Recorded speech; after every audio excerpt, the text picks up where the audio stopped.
este asunto de gestión pública son temas que a mí me apasionan muchísimo.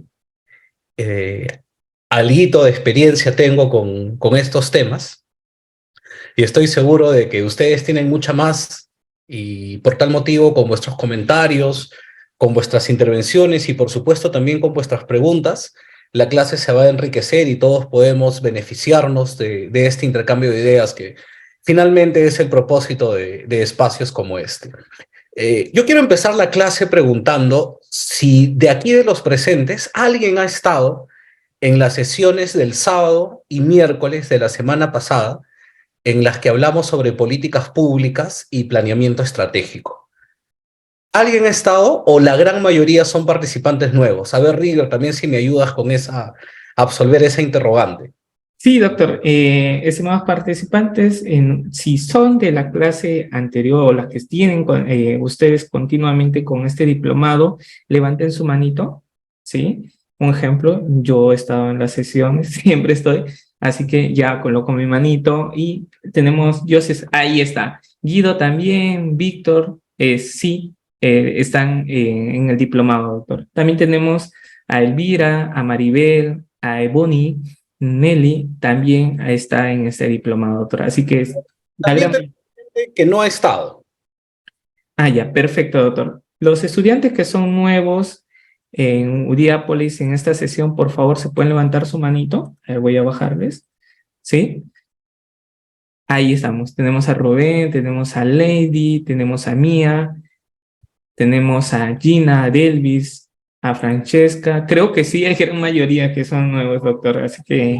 Ok, entonces vamos a hacer un breve recuento de lo que hemos venido conversando hasta ahora en el diplomado, porque bueno, la idea con esto es ir construyendo el conocimiento por capas y para llegar a hablar de lo que vamos a conversar el día de hoy, que es descentralización y gobernanza, es necesario hacer un recuento del concepto de políticas públicas y algunas aproximaciones de planeamiento estratégico para poder finalmente confluir en este asunto de gobernanza. Yo sé que el tema de la sesión, el tema propuesto por los organizadores, es descentralización y gobernanza.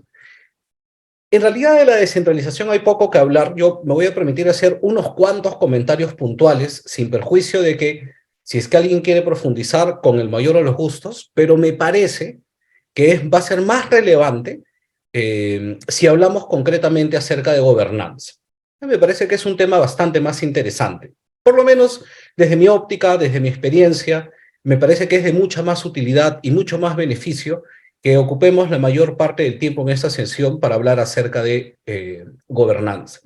Ok, entonces, a modo de recordaris para quienes han participado en las sesiones anteriores y como introducción para quienes recién se incorporan al diplomado, quisiera empezar poniendo un marco general acerca de cómo llegamos a la idea de políticas públicas. Ya voy a compartir pantalla con una pequeña presentación que la voy a abrir de una vez todo por completo para no estar perdiendo tiempo en pasar las transiciones de la diapositiva. Un segundo.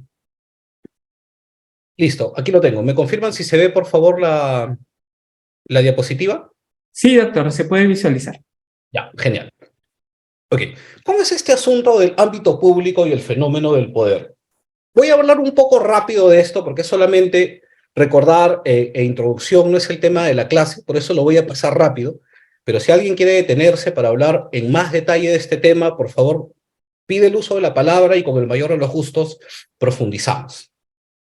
En el pensamiento político moderno, que se ha mantenido, por supuesto, con algunos matices, con algunos ligeros cambios, hasta entonces en el pensamiento político contemporáneo, se produjo un punto de inflexión con el estallido de la Revolución Francesa, ¿no? Hasta antes de la Revolución Francesa, y si miramos desde ese punto hacia atrás hasta los albores de la civilización humana, eh, este concepto del poder y lo que ahora nosotros conocemos como Estado estaba indisolublemente ligado en principio, a una concepción teocrática que derivó en la figura del monarca, ¿no? Bajo la premisa de que el monarca,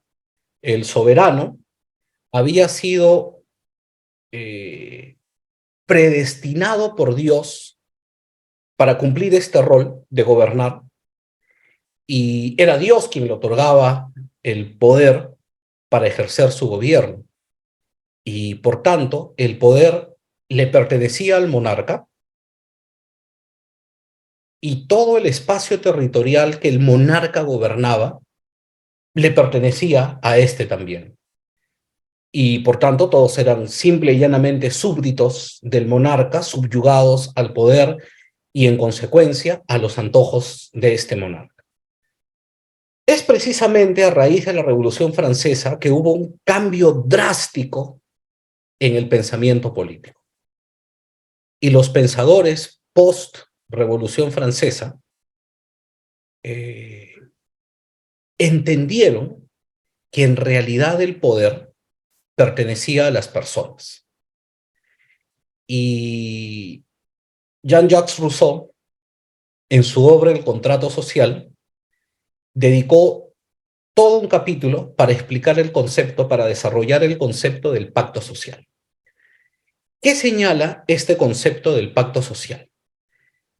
El pacto social postula, como primera premisa, que todas las personas que venimos a la Tierra lo hacemos premunidos de cierto poder, un poder que es inherente, que es consustancial a nuestra naturaleza humana. Sin embargo, la persona humana entiende que viviendo en colectivo y realizando actividades en colectivo, vale decir, en esta convivencia en comunidad, existen muchas más posibilidades de lograr el cumplimiento de diversos valores de interés común. Y es así como producto de esta convivencia en comunidad que nace la primera institución jurídico-política derivada del pacto social, que se llama la sociedad. Entonces, la sociedad es este conjunto de individuos que viven en colectivo porque persiguen el cumplimiento de diversos valores de interés común. Valores que en forma individual no podrían cumplir. Y esta es la razón por la cual se agrupan y conforman una sociedad, porque tienen una comunidad de anhelos, porque tienen un conjunto de valores que como sociedad les interesa alcanzar. Y la única forma de hacerlo, porque hacerlo en forma individual es imposible, la única forma de hacerlo es viviendo en sociedad. Pero para poder vivir en sociedad, cada individuo que la integra, renuncia en forma tácita a una parte del poder que le es inherente a su naturaleza humana. Esta es una condición para poder vivir en sociedad, que cada individuo renuncie a una porción de ese poder que le es inherente a su naturaleza humana. Estas cuotas de poder a la que cada individuo ha renunciado se suman, se agrupan y en su conjunto forman una bolsa de poder que se denomina el poder público. Entonces, ¿qué cosa es el poder público? ¿Cómo nace el poder público? Cabalmente, de la suma de estas cuotas de poder a la que cada individuo que integra la sociedad ha renunciado para poder vivir en sociedad. Esta bolsa de poder que pertenece a la sociedad decide entregarla a la segunda institución jurídico-política derivada del pacto social, que se llama el Estado. Entonces, ¿qué cosa es el Estado? El Estado es una organización con poder, el poder público, que ha sido creada por la sociedad y que existe para el cumplimiento de los valores de interés común que a la sociedad le interesa materializar. Dicho en sencillo, el Estado existe por y para el servicio de la sociedad. Y es en esta medida que el Estado legitima su existencia. Es decir, en la medida que el Estado utilice el poder público para concretar aquellos valores de interés común que la sociedad persigue, el Estado se legitima. Si el Estado, en sentido contrario, no puede utilizar el poder público para materializar aquellos valores de interés común que la sociedad persigue, se deslegitima. Esto es la dinámica que plantea el pacto social y, por supuesto, de seguro, nosotros como ciudadanos muchas veces nos hemos visto en esta encrucijada, ¿no? de la percepción que tenemos acerca del Estado. Y lo vemos en forma cotidiana. Yo les cuento, por ejemplo, aquí afuera de la urbanización en la que yo vivo, dentro de la urbanización como es cerrada, las mil maravillas, pero sales de la urbanización y la avenida, que es de tránsito obligatorio, porque por esa avenida yo llevo a mi hija al colegio, me voy al trabajo a hacer mis cosas y regreso a casa. Es una avenida de tránsito obligatorio para salir o acceder a mi universidad. La pista está hecha un desastre, llena de huecos. Parece de que se contrató un proveedor para renovar la carpeta asfáltica, no sé qué pasó, y dejó el trabajo a medio ser, y la pista parece como si hubiera caído el ataque de una guerra. Obviamente, esto condiciona mi percepción acerca del desempeño del Estado. Y de seguro, si abriéramos el micrófono en este momento, cada uno tendría alguna anécdota que contar. Se me ocurre ir a de salud y que el 25 de marzo te programen tu cita para el 30 de marzo, pero del año siguiente, y tal vez el paciente para quien se sacó la cita ya ni siquiera llega porque fallece en el camino, o vas a hacer un trámite y la cola es interminable y te piden 1000 papeles, 1000 sellos y tienes que ir de un lado a otro, etcétera. Y naturalmente el ciudadano empieza a cuestionarse y dice, oye, ¿para qué mantenemos el Estado si no funciona? Esta experiencia que de seguro todos hemos tenido, en cierto modo, creo yo que por completo, valida lo que los pensadores de la Revolución Francesa acuñaron en el concepto del pacto social, de la dinámica entre la sociedad y Estado. Entonces, ¿por qué hago esta reflexión? Porque cuando a nosotros nos toca ser gestores públicos, utilizamos el poder que nos da la sociedad, este poder público, y debemos utilizar el poder público para realmente materializar estos valores de interés común que la sociedad persigue. Y yo les quiero contar una anécdota para graficar este punto y cómo más allá de un marco normativo, cómo más allá de cuestiones que estén en un procedimiento, muchas veces en realidad el mejorar la percepción del Estado depende de nosotros mismos como funcionarios. Y aquí les cuento. Y luego abrimos el micrófono a ver qué es lo que opinan ustedes de esta experiencia. A finales del año pasado, una empresa tomó los servicios de mi despacho para ver una serie de situaciones legales que se derivaron de un accidente de tránsito que tuvo uno de los empleados de esta empresa en un vehículo de la empresa. Una de las cuales fue que, naturalmente, como ocurrió un accidente de tránsito, el vehículo propiedad de la empresa fue internado en el depósito municipal.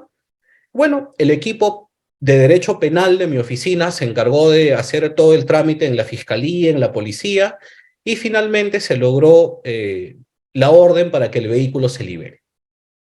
Y ese tema, como era un asunto administrativo, pasó al equipo que está a mi cargo, que vemos los temas de derecho administrativo en el estudio, y yo recibí la llamada del cliente, muy preocupado porque necesitaban el vehículo para seguir cumpliendo las funciones de la empresa y que haberlo tenido parado tanto tiempo les había generado una pérdida económica. El hombre poco más llora Y yo asumí el compromiso con él de no delegarle el asunto a nadie y yo mismo atender la liberación del vehículo, que en realidad era una cuestión un tanto más de tramitología, que quizá pudo haberlo hecho inclusive un practicante o un abogado junior, pero bueno, finalmente el cliente sacó mi compromiso de yo atenderlo personalmente y para serles honesto, yo nunca había hecho ese trámite.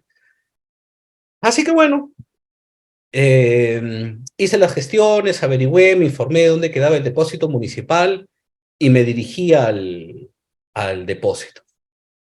Al llegar al depósito, con el documento de la fiscalía que ordenaba la liberación del vehículo, en el depósito municipal me dijeron, no señor, para poder liberar el vehículo, usted tiene que hacer un pago. Ah, magnífico, ningún problema. ¿Cuánto es?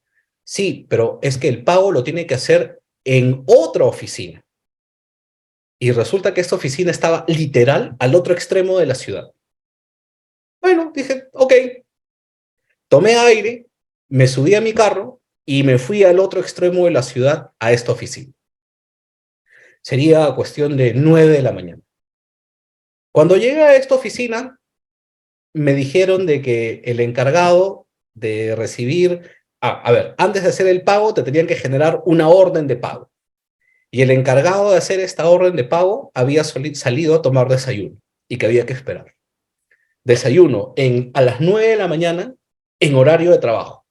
Ok, lo tomé deportivamente, así que me senté a esperar a que llegara el señor, se apareció como 10:15 de la mañana, y cuando me acerqué a pedirle la orden de pago, eh, yo nunca me identifiqué como abogado, jamás, es más, fui en jeans y polo de cuello redondo, me presenté como un ciudadano más, y el señor me pidió una serie de documentos que no solamente no estaban en el TUPA de la municipalidad, sino que además eran documentos emitidos por la propia municipalidad.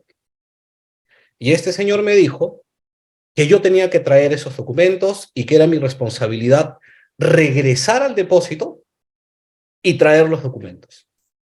Y entonces cuando yo le dije, señor, pero, o sea, ¿cómo usted me pide a mí ir al depósito a traer documentos cuando son ustedes quienes lo han emitido? Y de acuerdo a la Ley de Procedimiento Administrativo General, la administración pública no le puede pedir a los ciudadanos documentos que han sido generados por la propia administración pública. Y miren lo que me dijo el funcionario, ¿eh? El funcionario me dijo, mire señor, en todo caso, si usted no va a cooperar, ya pues no, le atenderé su liberación del vehículo de acá a unos 15 días y va. Mira esa actitud, ¿no? Ya, ahí con esa amenaza, les soy sincero, a mí se me acabó toda la paciencia. Y me puse fuerte, no le dije, señor, o sea, en principio yo no le voy a permitir que usted me esté amenazando. Y en segundo, quiero aclarar que yo no tengo ninguna obligación de brindarle ningún tipo de cooperación. Usted está en su obligación legal, no me está haciendo un favor, está en su obligación legal de obtener esos documentos para hacerme mi trámite. Me dijo, bueno, pues señor, afuera está el libro de reclamaciones, anote su reclamo. Miren esa respuesta del funcionario, ¿no? Afuera está el libro de reclamaciones, anote su reclamo. Y bueno, no soy un ser humano perfecto, esa expresión me encendió todas las revoluciones. Y yo le dije de que si él piensa que yo iba a poner un reclamo, estaba por completo equivocado y que no tenía ni la más mínima idea del tremendo lío en el que se iba a meter si es que no me atendía inmediatamente. Y recién cuando me puse así de fuerte y así de enérgico, cerca a la 1 de la tarde, al funcionario se le antojó entregarme mi orden de pago. Pero ahí no acaba la historia. Cuando a la 1 de la tarde, me acerqué a la ventanilla para hacer el pago. Luego de hacer el pago, el funcionario de la ventanilla me dice que tenía que ir a una tercera oficina para que no sé quién me pusiera un sellito en el comprobante de pago y que con ese sellito tenía que regresar a la oficina número 2 para que recién me dieran la orden de liberación. Ok, me fui a la oficina número 3 para que me pusieran el dichoso sellito. Al llegar a la oficina, había 3 señoras, calculo que en promedio de 55 o 60 años. Y las señoras me dijeron que ya no podían atenderme porque ellas trabajaban hasta la 1:30. Y dije, señora, pero ¿cómo que hasta la 1:30? Si ustedes aquí en la municipalidad entran a las 7:30 y de acuerdo a la ley, la administración pública atiende 8 horas. 7 más 8 es 15. Ustedes deberían trabajar de corrido hasta las 15 horas con 30 minutos. Ya, yo estaba al borde del colapso. Estaba al borde del colapso. Pero lo que quiero graficar con esta historia es cómo la actitud del funcionario cambia todo. Y el final, el desenlace fue feliz. En ese contexto que yo estaba explicándoles este tema a la señora, se apareció el jefe de la oficina. Y cuando me vio muy amablemente, el señor se acercó, me preguntó qué trámite estaba haciendo y en qué podía servirme, sin conocernos ni nada, y en ningún momento me pidió absolutamente nada a cambio ni nada por el estilo. Simplemente llegó con una buena actitud. Y yo le expliqué que lo único que necesitaba es que él pusiera su sello y su firma. Y el funcionario me dijo, señor, con el mayor de los gustos. Agarró el papel, puso su sello, firmó y me fui. Cómo la actitud de este funcionario lo cambió todo. Ahora, yo me ponía a pensar, ¿no? Bueno, yo, Renzo Ruiz, joven, tengo mi carro, puedo esperar. Y reflexionaba, ¿qué pasaría si quien hacía el trámite era un adulto mayor que venía en el día desde alguna zona alejada de la ciudad para hacer su trámite y no tenía la facilidad de desplazarse de una oficina a otra como yo sí la tuve por tener un vehículo particular? O sea, ¿cuánto gasto y cuánta molestia les puede generar al ciudadano por una cuestión muy básica? Por ejemplo, tener toda la línea de atención para ese proceso, o sea, para este proceso de liberación del vehículo en una sola oficina. Oye, si los vehículos están en el depósito, ¿por qué los pagos no se hacen en el mismo espacio de función del depósito municipal? O sea, esto es el tema, y esto tiene mucho que ver con la legitimidad del Estado.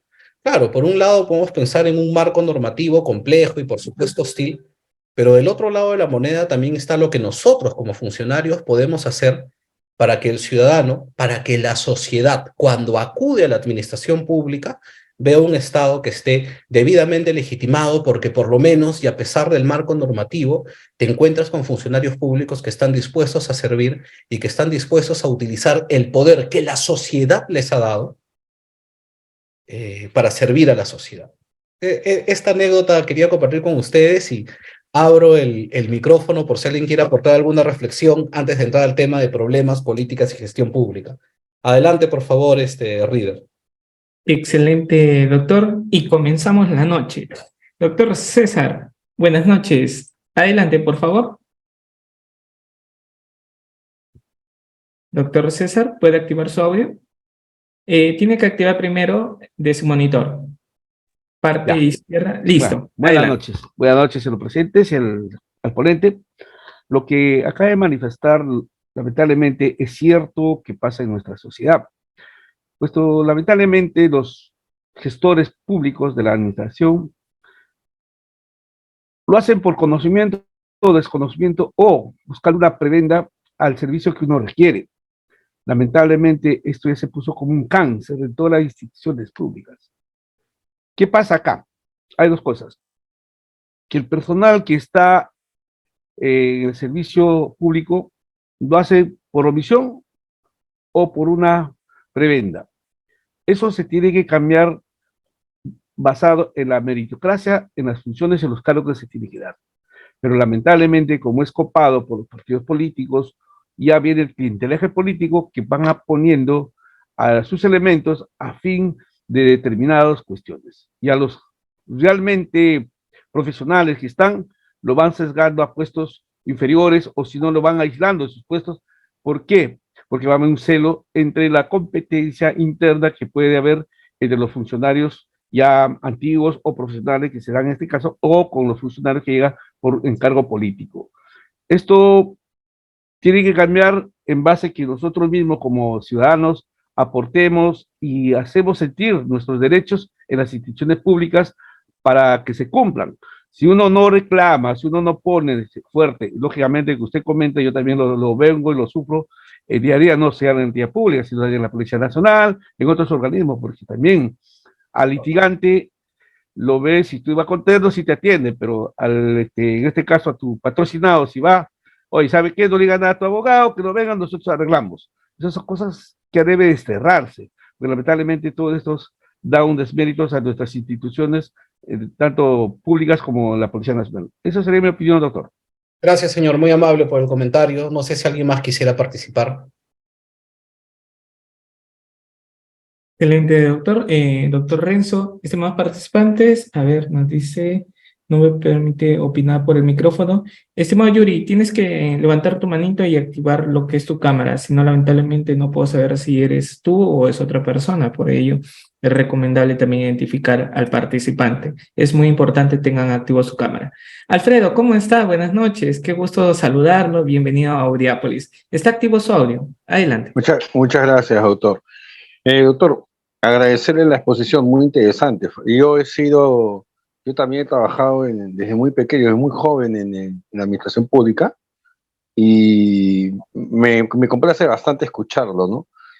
Una pregunta, disculpe, ¿usted cómo cree usted que se podría solucionar este gran problema que sucede en el ámbito público? Hay mucha gente, usted sabe perfectamente, que ingresa no solamente por concurso, sino que está hace muchos años enquistados en un puesto y son de favor, ¿no? Han entrado por un favor político, de una u otra forma, y no tienen la conciencia de servir, ¿no? De ser servidores.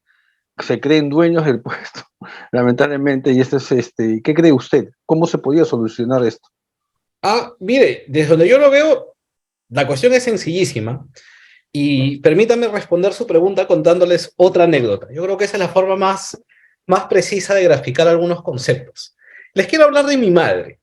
Mi madre, es una mujer extraordinaria, extraordinaria, y es una persona muy correcta. Mi mamá es súper correcta, súper, pero así recontra correcta. Un día, no sé si recuerdan ustedes cuando en el 2018, si es que no me equivoco, sale el tema de Odebrecht con Kuczynski, que cuando estaba como ministro de Economía llevó los fondos a Wakefield Capital, y todo el tema, pues, ¿no? Empieza a destaparse la corrupción de Odebrecht con el señor Barata y los millones, etc. Yo en ese entonces vivía cerca a la casa de mi madre, con 2 o 3 cuadras de repente, pero casi nunca por cuestiones de tiempo nos visitábamos, ¿no? A pesar de que vivíamos tan cerca. Y justo esa noche, yo había terminado de hacer mis cosas el domingo y me aprestaba para ver el noticiero y preparé café. Y el café empezó a botar el aroma y justo mi madre, que regresaba de su santa misa, pasaba por la puerta de mi casa, sintió el aroma del café y me tocó la puerta. Oye, hijo, pasa. Le serví el café y nos pusimos a ver el noticiero. Y en eso sale, pues, la noticia esperada, ¿no? Y mi mamá un poco más y empieza a meterse de latigazos en la espalda y ponerse el manto de silicio y que cómo es posible que estos sinvergüenzas, míralo al varal. Yo la escuché, ¿no?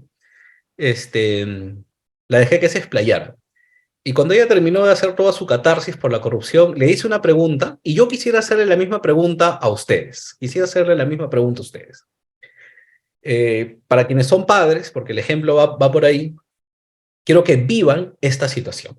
Usted tiene un hijo menor de edad y yo pongo el ejemplo con el viaje al extranjero porque yo vivo en Tacna y aquí en Tacna ir a Chile es como, no sé, pues en Lima ir de La Molina a San Isidro, ¿no? Es cerquísima. 20 minutos de Tacna y estás en Arica, que es la ciudad que tenemos en la frontera con Chile.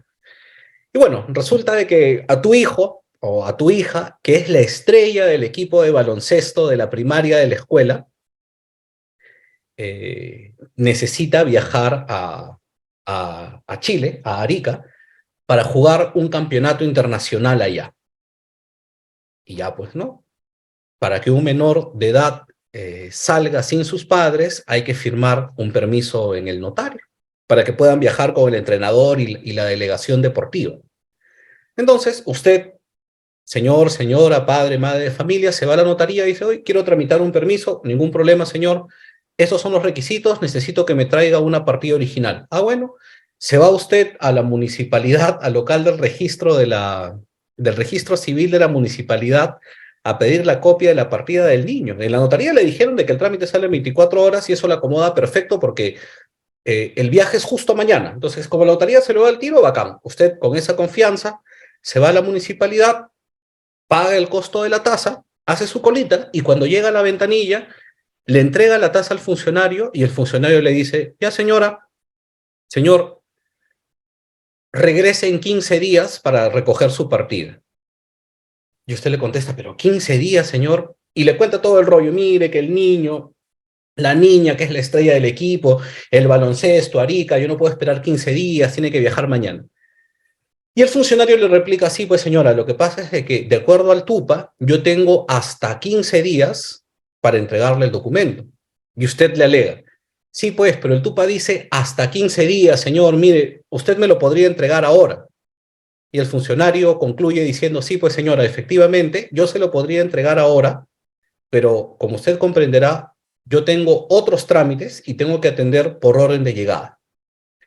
Y usted le vuelve con el cuento de que el niño, que Arica, que el baloncesto, y en cierto modo ataca estas fibras humanas del funcionario, y el funcionario le dice lo siguiente, señora, no se preocupe, yo la voy a servir.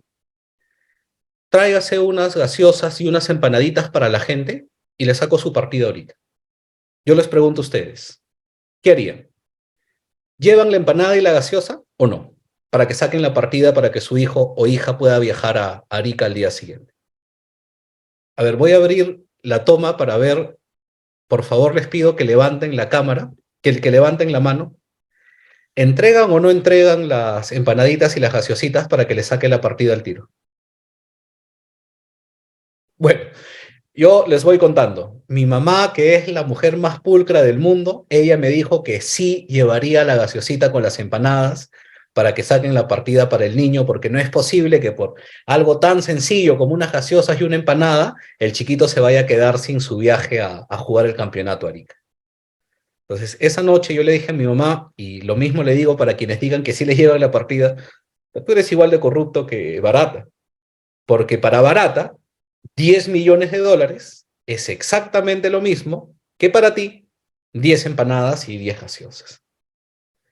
Entonces, a la pregunta del cambio, ¿cómo hacemos para que esto cambie? La respuesta es sencillísima, cambia tú mismo. Oye, no accedas a esas cosas.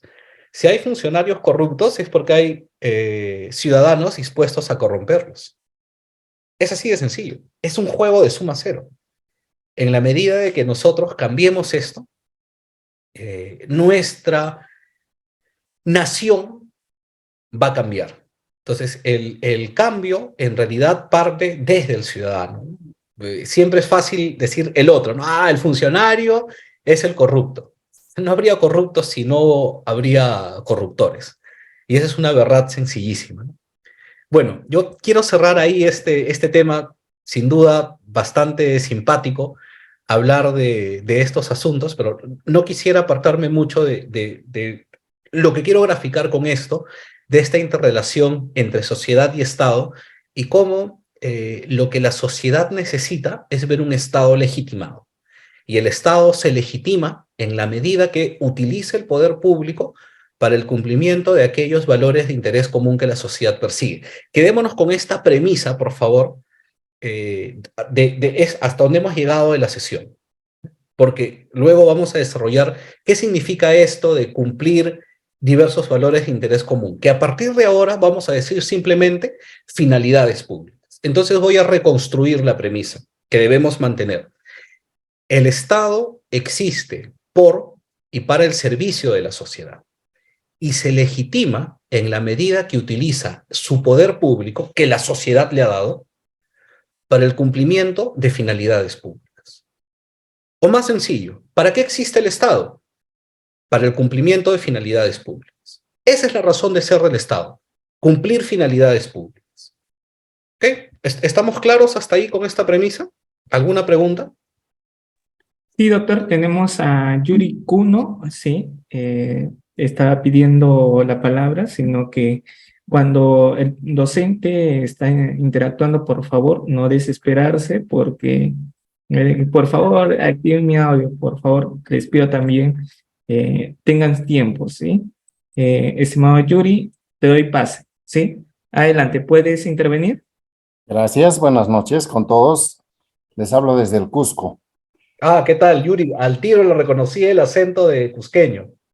Gracias. Eh, el problema es que nosotros estamos tratando de creer de que podríamos arreglar algo que ni siquiera hemos empezado a arreglar. La finalidad en este momento del Estado con los gobernantes que tenemos no es para el bien público, sino es para el bien privado. Todos los privados en este instante en el Perú son los que más se benefician que el público o que la sociedad a la que debería estar dirigida todos los actos que persigue el Estado, ¿no? Para el cumplimiento de valores de interés común. Eso uno. Dos, ¿por qué el tema de la corrupción en nuestro país?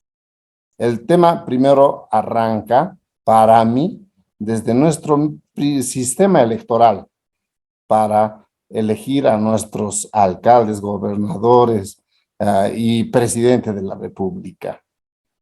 Permitimos gastar millonadas, miren nomás, tan sencillo es este asunto, permitimos gastar millonadas incluso con plata del Estado que les da a cada uno de esos partidos políticos, pero díganme, voy a poner un ejemplo. Si un alcalde ha gastado 800,000, 500,000 en su campaña, en 5 años con un sueldo de 5,000 que tiene un distrital y de 9,000 que tiene un provincial, nunca lo va a recuperar, ¿verdad? Y menos el presidente de la República si ha gastado 15 millones, 20 millones con un sueldo de 30,000 que en este instante tiene el presidente de la República, nunca podría recuperar la inversión que ha hecho. Entonces, desde ahí parte para mí el tema. Nuestro sistema remunerativo en el Estado es totalmente desigual. No hay, ¿cómo le digo? No existe una buena distribución salarial en nuestro país. Entonces, ¿qué tenemos que hacer? Es uniformizar eso y darle a un alcalde, a un gobernador y a un presidente de la República el sitio que le corresponde como tal. Si no hacemos eso, por más educación, por más trabajo de familia, que en este instante, por si acaso, no existe, y se lo digo por nuestro sistema educativo actualmente, ese trabajo de formación personal no existe. Los padres están preocupados en su trabajo, están preocupados en hacer las tareas de los niños, están preocupados por ver si el profesor agrede o no a un niño. Eso es increíble. Pero no en formar a ese niño como debería formarlo, como persona. Entonces, esas cosas son las que deberíamos en este instante trabajar en el Perú. ¿Lo vamos a hacer con este sistema político? No. A los políticos no les interesa que el peruano se eduque. ¿Por qué? Porque así van a seguir con lo mismo año tras año y no va a cambiar esto. Si no hay si en esta etapa no hemos sido capaces de perseguir algo que muchas regiones han perseguido, el que haya una reforma política en el Perú, no creo que en muchos años cambiemos esta realidad actual. Gracias. Gracias, Yuri. Sí, yo quisiera agregar a lo que usted ha señalado, que sin duda la problemática en la administración pública es muy compleja Se requieren reformas estructurales muy profundas y sin duda hacer el cambio estructural que la administración pública necesita no será una cuestión de corto plazo, ni mucho menos sencilla. Pero yo creo que existe una gran oportunidad que se encuentra en nuestras manos. Solamente por citar un ejemplo, quienes estamos participando en la sesión del día de hoy, ¿no? Y yo trato siempre de hacer estas reflexiones. Yo, como profesor, yo tengo ya cerca de 15 años como profesor de estos temas de gestión pública y en lo personal, eh, yo nunca me he preocupado por explicar en mi clase el artículo tanto de la ley tanto dice esto, porque mañana puede cambiar el artículo. Yo siempre prefiero hablar de los paradigmas sobre los cuales subyace la gestión pública, porque esto no va a cambiar. Y entonces, yo no estoy tan interesado en llegar aquí, estoy más interesado en llegar acá, ¿no? En mis clases, en mis exposiciones, estoy más interesado en llegar aquí. ¿Por qué? Porque creo que nosotros, quienes estamos hoy en esta clase, podemos convertirnos en agentes de cambio en nuestros entornos, ¿no? Quienes seamos funcionarios públicos, bueno, quienes sean, yo no lo soy, quienes sean funcionarios públicos, si logramos interiorizar lo que estamos discutiendo en esta clase, mañana mismo podemos convertirnos en un agente de cambio en nuestra oficina, ¿no? Mañana mismo nosotros podríamos inculcar estos valores en nuestros hijos y así empezar una transición lenta y ordenada hacia un mejor tipo de sociedad, hacia un mejor tipo de ciudadano. Lo que estamos discutiendo aquí, lo que ustedes están viendo en la diapositiva que se está proyectando es eminentemente teórico. Y ahora termino este comentario y quiero compartir con ustedes un video. Esta teoría no necesariamente coincide cuando lo queremos llevar a la práctica. Y el problema no es que la teoría no es válida, desde luego que lo es. El problema es los actores que ejecutan fácticamente lo que la teoría que explicamos en la pizarra o en el PPT eh, tienen que aterrizar esa explicación en la práctica. Es un problema de actores. Entonces, yo creo que, o más bien dicho, lo que yo aspiro es que al terminar la sesión de esta noche, no pensemos en qué es lo que el Estado debe hacer para mejorar, sino pensemos en qué es lo que yo como ciudadano, y más aún si es que soy funcionario público, qué es lo que yo como funcionario público, en el metro cuadrado en el que me siento dentro de la administración, puedo hacer para que mejore. ¿Puedo atender mejor al ciudadano que viene a tocarme el escritorio a hacer un trámite?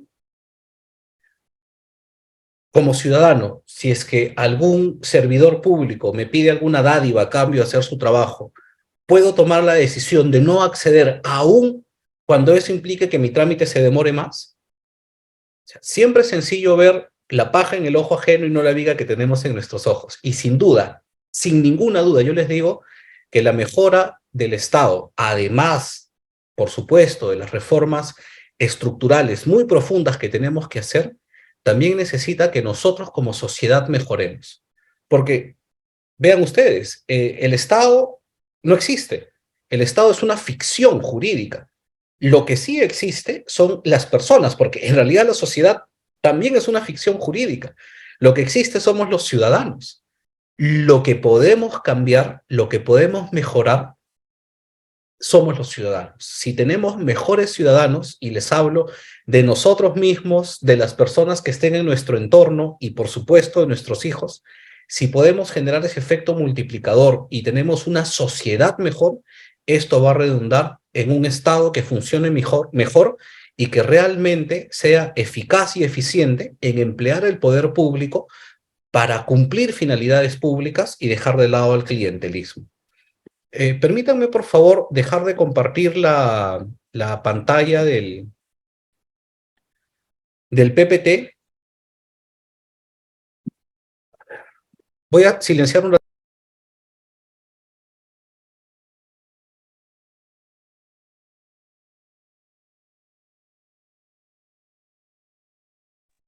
Y ahora quiero compartir con ustedes un video que ya lo hemos visto el sábado cuando hicimos políticas públicas, pero como les dije, vamos a hacer un recordaris ahora para finalmente en el segundo bloque de la sesión ya aterrizar en el tema gobernanza. Este video nos va a explicar los conceptos de problema público, política pública y gestión pública. Y como eslabón que conecte esos tres conceptos, el concepto de decisión pública, ¿ya? Y luego hablaremos de cómo este tema de políticas se aterriza en una planificación y finalmente cómo la planificación debe traducirse, debe ejecutarse a través de un modelo de gobernanza. O sea, tener una gestión pública basada no solo en gobernabilidad, sino una gestión pública basada en gobernanza. ¿Ya? En breve explicamos esto, pero por favor permítame compartirles el video. ¿Se ve el video? ¿Se ve la de YouTube? Sí, doctor. Ya, listo. Entonces lo voy a compartir. Ahí vamos. Cuando uno empieza a estudiar la ciencia política, una de las grandes preguntas que se hace es ¿qué cosas son las políticas públicas? ¿Y cuál es su relación con la gestión pública? Justamente eso es de lo que vamos a tratar hoy día.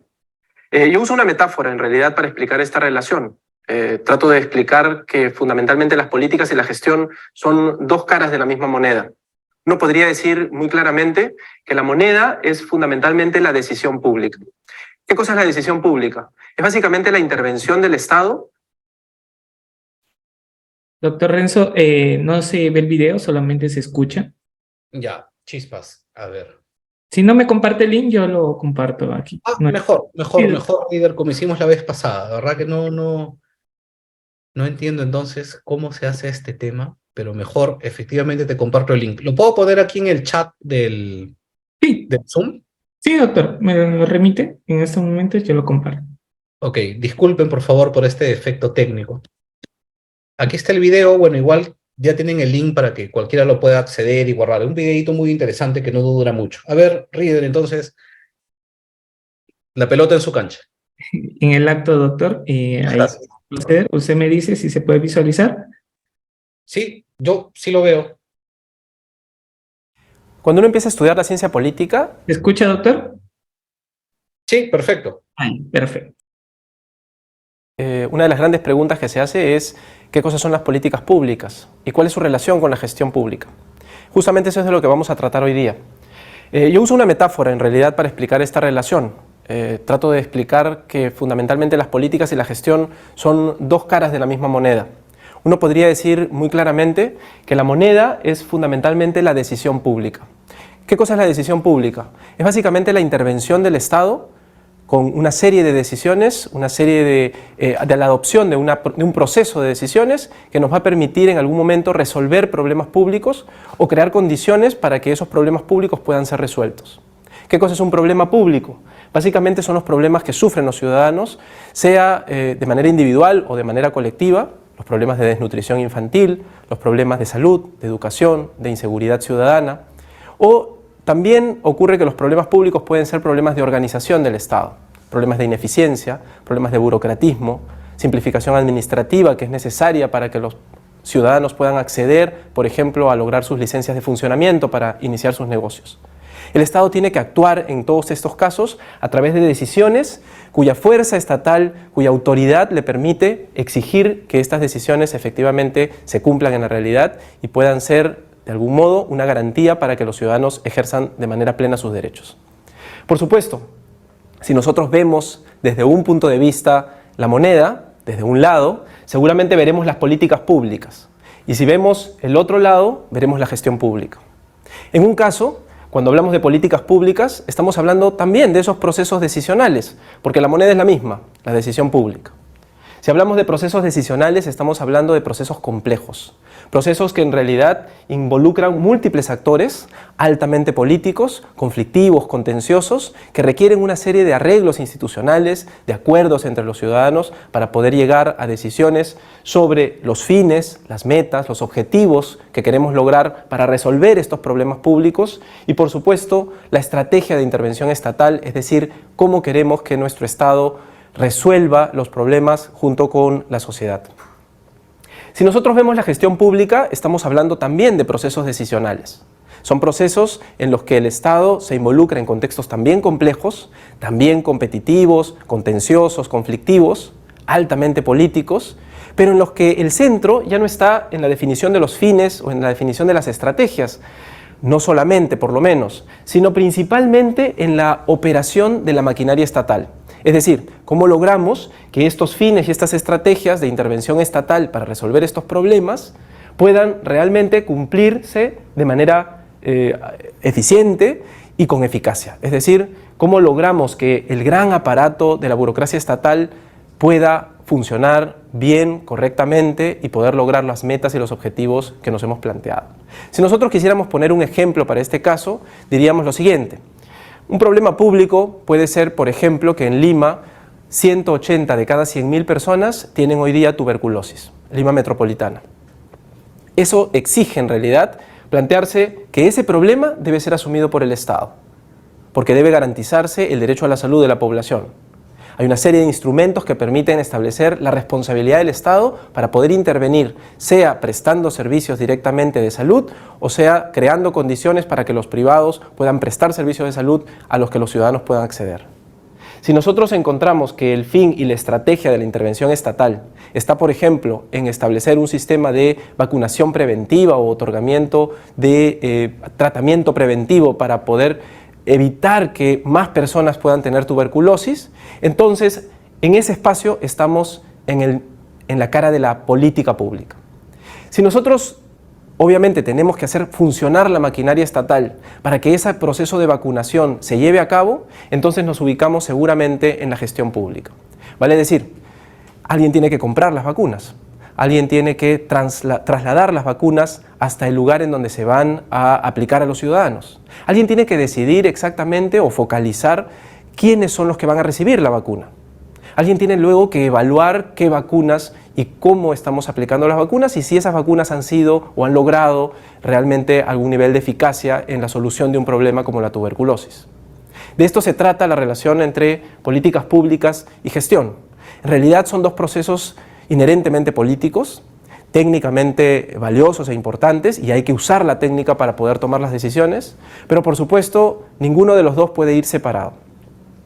Cuando uno tiene que elaborar la política pública o la gestión pública para poder resolver estos problemas de tuberculosis, entonces tendremos en algún momento que establecer que ese problema es importante y por lo tanto que el Estado debe incorporarse y debe asumir la responsabilidad de su tratamiento. En ese caso estamos en un proceso de agenda. En el segundo estamos en el diseño, es decir, vamos a establecer algo así como el plano que nos va a permitir decidir cómo vamos a organizar este sistema de vacunación y de prevención para las personas que tienen tuberculosis. En la implementación ya voy a proceder con específicamente con las decisiones que tienen que ver con hacer operar la maquinaria estatal para que la vacuna llegue a cada una de las personas y ciudadanos que tienen este problema o que quieren prevenirse de la tuberculosis.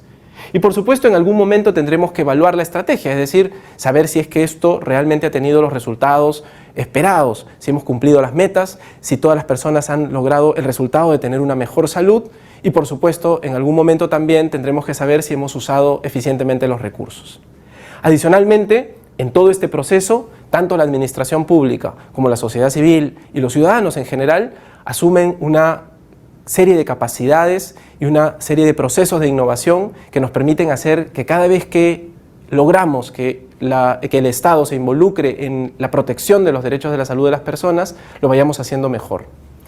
Seguramente nosotros hablamos de gestión pública para diseñar una estructura organizacional que nos permita establecer cómo y quién es el que se va a hacer responsable de esta política. El Ministerio de Salud, E-Salud, los hospitales, el Gobierno nacional, el regional, el local. ¿Quién va a ser responsable y cómo estructuramos este gran aparato estatal? Las reglas y rutinas de operación que van a permitir la implementación del sistema de atención de salud para las personas, el quehacer ejecutivo o administrativo del Estado, vale decir, los sistemas administrativos como las contrataciones, el sistema de planeamiento, el presupuesto, los procesos, la contratación del personal o por supuesto la auditoría y la evaluación y la gestión de la calidad. Pero además, como es un proceso contencioso, la gestión pública no escapa del proceso político. Por eso está dentro de ciencia política y por eso hoy día es necesario estudiar la coordinación y la colaboración interinstitucional para poder lograr que los diferentes niveles del Estado y diferentes órganos del Estado puedan trabajar conjuntamente y lograr resultados. Finalmente, generar capacidades y, por supuesto, en ese proceso establecer toda una serie de reformas administrativas que nos permitan lograr que el Estado, sea por las políticas públicas o por la gestión pública, puedan lograr los mejores resultados para los ciudadanos, que es lo que esperamos todos de nuestro Estado. Y para eso, efectivamente, hay que prepararse a nivel de ciencia política, a nivel de políticas, a nivel de gestión técnica y políticamente. Listo. Muchas gracias, River, por proyectar el video. A ver, volvemos entonces ahora a la diapositiva. Denme un segundo, por favor.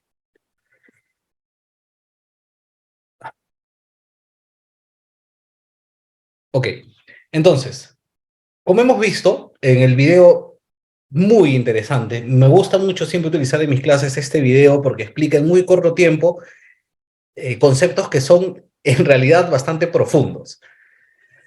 Tenemos problema público, política pública y gestión pública, y como ligazón, como eslabón entre estos tres elementos, el concepto de decisión pública. Vamos a hablar de los cuatro conceptos.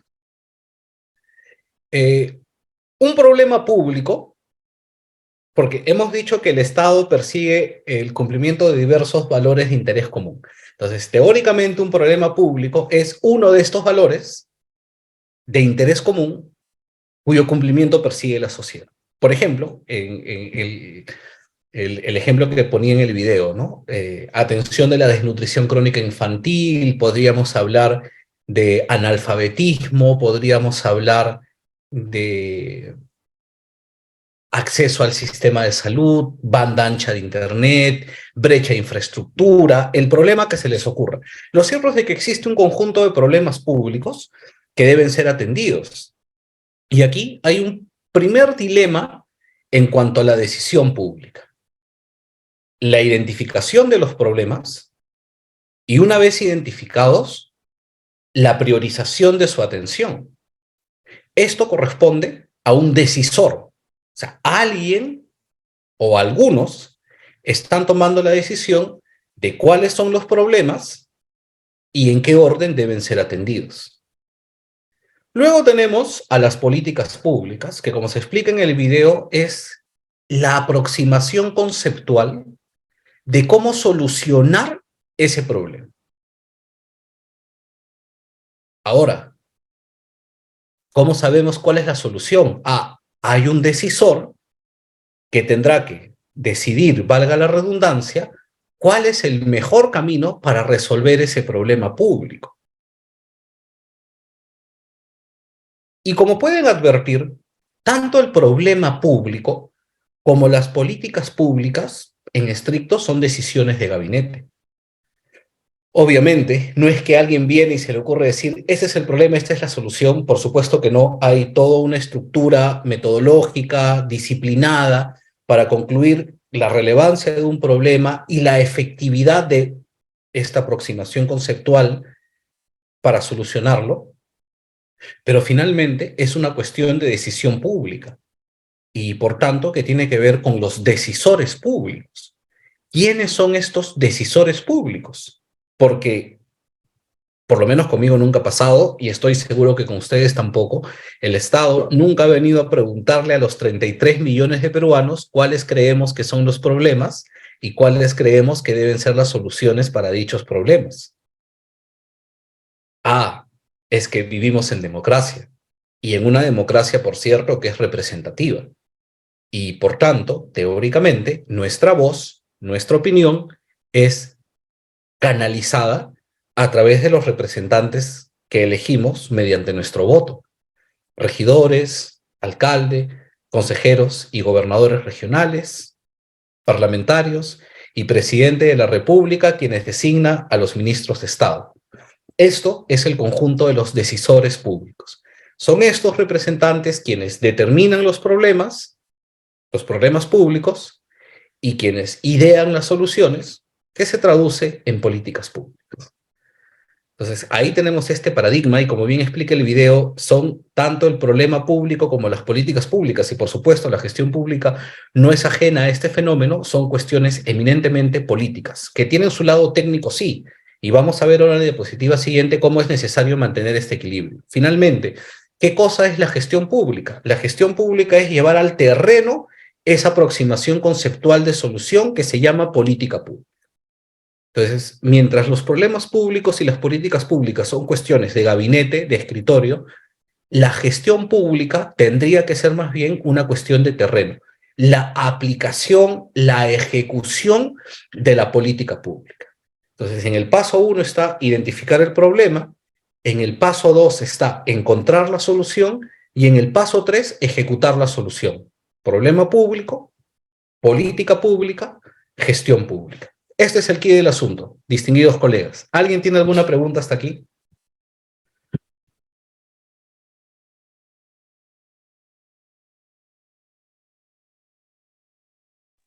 No, doctor, puede continuar.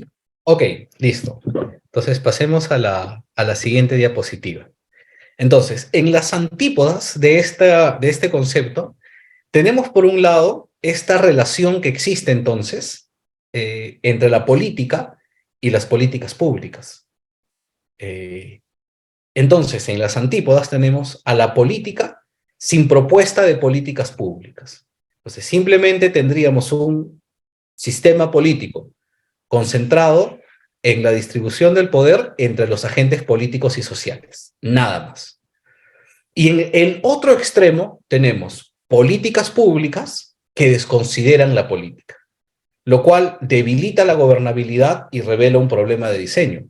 Política sin propuestas de políticas públicas es demagogia, pura palabrería, no sirve de nada. Y políticas públicas sin política es ingobernabilidad. Es imposible llevar adelante una política pública si no se genera consenso. Y los actores del consenso son los políticos, ¿no? Entonces, cuando pensamos en políticas públicas, es un concepto que va indisolublemente ligado, por supuesto, al igual que la gestión, a la política, a generar consensos. Entonces, ¿cuál es el...? Sí, hay una mano levantada por ahí, Reader. Sí, doctor, solamente que no tiene activo su cámara. Puede continuar. Ok. Entonces, ¿cuál es el paradigma de una política pública? Que los objetivos sean definidos en forma democrática. Y este segundo punto es importante a los efectos de lo que vamos a hablar el día de hoy, con la participación de la comunidad y el sector privado. Y finalmente, cuando construimos una política pública que luego llevaremos a gestión, tenemos que pensar siempre en el resultado que queremos lograr. Entonces, los objetivos de las políticas públicas deben ser definidos democráticamente, pero necesario tenemos que involucrar a la comunidad y al sector privado. En los tiempos en los que nos encontramos ahora, ese Estado todopoderoso que por el solo hecho de ser el Estado, lo podía todo, creo que es un concepto que se ha debilitado muchísimo. Existe mucho potencial, se puede generar una fuerza muy potente para la actuación del Estado cuando en dicha intervención estatal se convoca la participación del sector privado. Es esencial para lograr finalmente el objetivo. ¿Hay alguna pregunta de este tema, Reader? No, doctor, todo está bien. Ya, voy a compartir otro video para explicar el concepto de gobernabilidad y gobernanza, ¿ya? Que es ya para ir entrando al tema que nos convoca el día de hoy. Es un videíto muy corto, de repente incluso podemos ver dos videos, porque son cortitos. Profesional peruano y está buscando cómo inmigrar legalmente a los Estados Unidos. Te lo paso, Reader, igual por aquí, por el chat. Sí, doctor, por favor. Ya, para que lo proyectes. Ya, en este Aquí hay un primer video. Ahí te paso el link del segundo video también. Hola. A ver, proyecta el primer video, por favor, Reader. Listo, doctor, en estos momentos.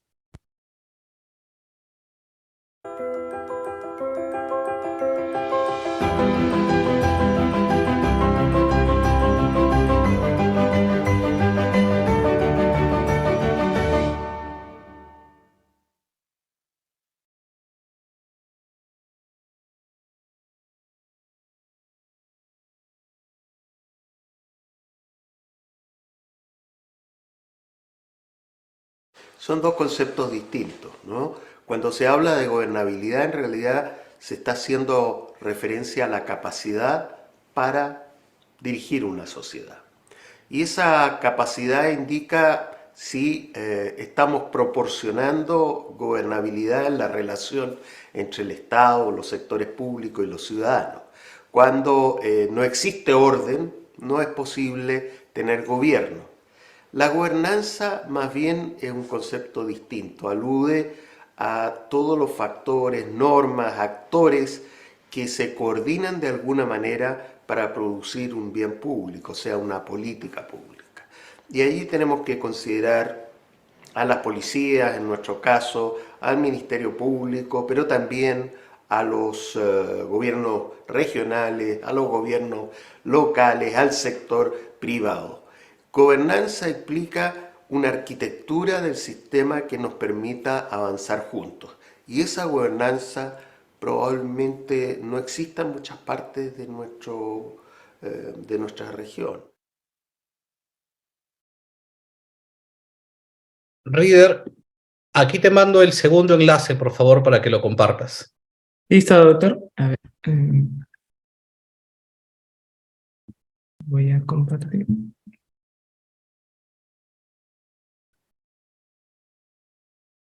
Hola, bienvenido al Diccionario Político. No se ve el video, Reader. ¿Cuál es la diferencia entre gobernabilidad y gobernanza? En principio señalaré que son dos conceptos diferentes, pero vinculados entre sí. Cuando hablamos de gobernabilidad, nos referimos específicamente a la actuación del gobierno, sea nacional, regional o local. Gobernabilidad es la capacidad de las instituciones públicas para atender de forma oportuna y eficiente las demandas ciudadanas, evitando riesgos de crisis que puedan afectar la estabilidad del sistema político y la democracia. Entonces habrá gobernabilidad cuando la sociedad acepta las decisiones gubernamentales, generándose allí la legitimación al ejercicio del poder, o en su defecto existirá crisis. En Latinoamérica tenemos ejemplos recientes de crisis de gobernabilidad, como los casos de Bolivia y Chile en el año 2019, Perú en el año 2020 y Colombia en el presente año. Por otro lado, el concepto de gobernanza no comprende únicamente la actuación del gobierno, sino que implica la interacción de diferentes actores públicos y privados en el proceso de elaboración, toma de decisiones e implementación de las políticas públicas. La gobernanza es la buena gestión pública. Supone, por tanto, un cambio de paradigma en el modelo tradicional jerárquico del ejercicio del poder, pasándose de una estructura vertical hacia un modelo más horizontal y colaborativo donde el gobierno y la sociedad participan de forma activa y dinámica en la solución a los problemas públicos. Un ejemplo de gobernanza a nivel regional y local es el presupuesto participativo, que permite a las organizaciones sociales definir junto a la autoridad cuáles son los objetivos y el uso priorizado de los recursos para su localidad. Podemos concluir entonces que la gobernanza contribuye significativamente a la gobernabilidad. Bien, ahora nos gustaría conocer tus comentarios acerca de estas definiciones y cuáles son los términos que deseas que se expliquen en las próximas ediciones de Diccionario Político. Listo, muchas gracias, Reader. El tema está bastante claro. Y yo, de todo lo que se ha dicho, me quedo con dos conceptos. ¿Qué cosa es gobernabilidad? ¿Ya? ¿Qué cosa es gobernabilidad? Gobernabilidad es que el ciudadano se encuentre de acuerdo con las políticas públicas. Por eso decíamos, y hablamos de todo este proceso político y de la participación de los decisores públicos, porque si no se logra este consenso, si hay rechazo a las políticas públicas, es imposible poder ejecutarlas. Entonces, la gobernabilidad, entendida como la capacidad del Estado para ejercer sus funciones, se logra únicamente cuando hay un consenso en cuanto al rumbo que se está marcando.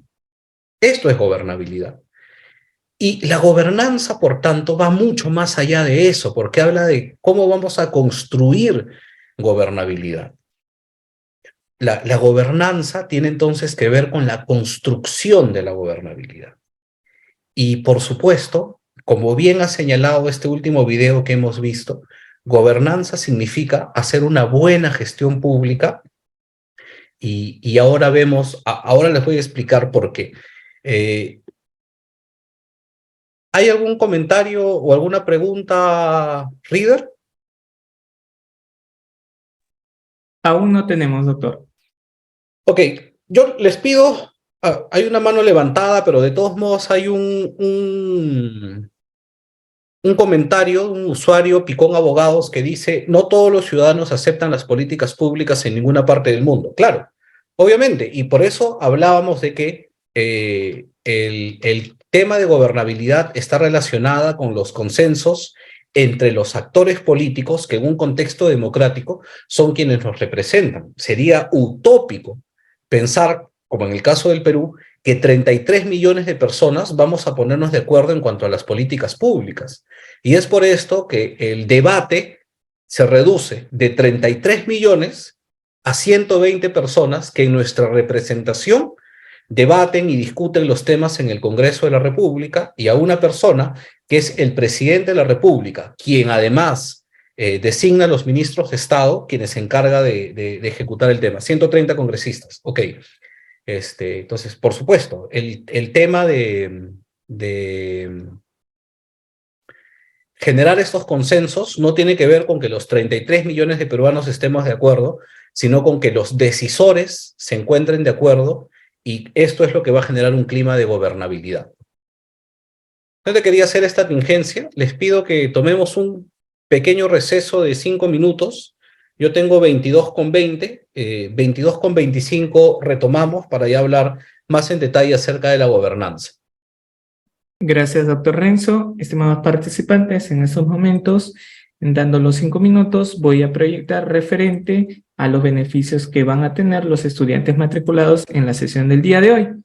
Nosotros como Diápolis te brindamos un campus virtual 100% accesible. Asimismo, también tiene un potencial que el estudiante tendría la grabación, materiales de lectura y su certificado en digital con código QR y número de validación, válidos para concursos públicos y privados. Por ejemplo, ingreso a diapolis.com. Correo electrónico es el que brindo a mi asesor de ventas y la contraseña es el número del DNI del estudiante. Voy a mi panel, acto seguido, un ejemplo. Aquí podemos encontrar en cursos, veo este curso, listo, registro mi asistencia, ya estaría la asistencia en el campus virtual. La grabación a partir de mañana a 5 de la tarde se habilita con el PPT del docente, pero adicionalmente tienen materiales ustedes de estudio. Finalmente, el estudiante que es parte del diplomado especializado en gestión pública, municipal y regional, que esta clase es parte de ese diplomado, irá al aula. Un ejemplo, la primera sesión ya la tenemos con la organización del poder público, la gestión pública. Tenemos en la sesión 3 planeamiento estratégico en el sector público. En la sesión 4 se va a subir a partir de mañana, sí, la grabación, dispensen si en este momento no está, del día sábado, solamente ya estaremos con lo que es la grabación a partir de mañana 3 de la tarde. Sobre la asistencia, como Lucy dice, no puedo registrar mi asistencia. Quizá en el momento de la ponencia ya registró su asistencia, así que no hay problema. Ya se había registrado, así que no aparece mi asistencia por dos. Igual, si ya estás en el campus ya no te aparece igual que el mío, es porque registraste tu asistencia. En la sesión 5, también mañana se va a habilitar la grabación con el PPT, adicionalmente materiales y los libros que les prometí. Registro mi asistencia, listo. Ya estaría lo que es el registro de asistencia del día de hoy. ¿Correcto? Hasta ahí. ¿Están todos? ¿Han confirmado? ¿Mañana puedo pagar? ¿Sí? ¿Por la primera cuota del diplomado? Sí, no hay problema. El diplomado son 16 sesiones. El certificado todos son en físico y en digital. Así que ahí no se preocupen. ¿Está bien? Y un modelo de diploma. Un ejemplo, voy aquí, voy a mi diplomado. Voy diplomas y, a ver, un segundo, diplomados, uno ya culminado, es certificado, ver mi certificado, y aquí está esa es la primera carátula de la diploma. La parte posterior, al finalizar la sesión de clase, ya les estaré explicando. ¿Correcto? Muy bien, hasta ahí todo completo. A ver, me dice, ¿cuánto está el diploma completo? Dejas tu número de celular en estos momentos y nosotros nos estamos contactando con ustedes, los que deseen el diplomado. Es un precio módico, no se preocupen. Dejen en estos momentos su número de celular, estamos a 3 minutos. deja tu número de celular y nosotros inmediatamente nos ponemos en contacto con el estudiante que requiera el diplomado. ¿Sí? Muy bien, ya esperamos unos segundos nada más que el doctor Renzo Alexander Ruiz Reynoso está en conexión nuevamente con Udiápolis.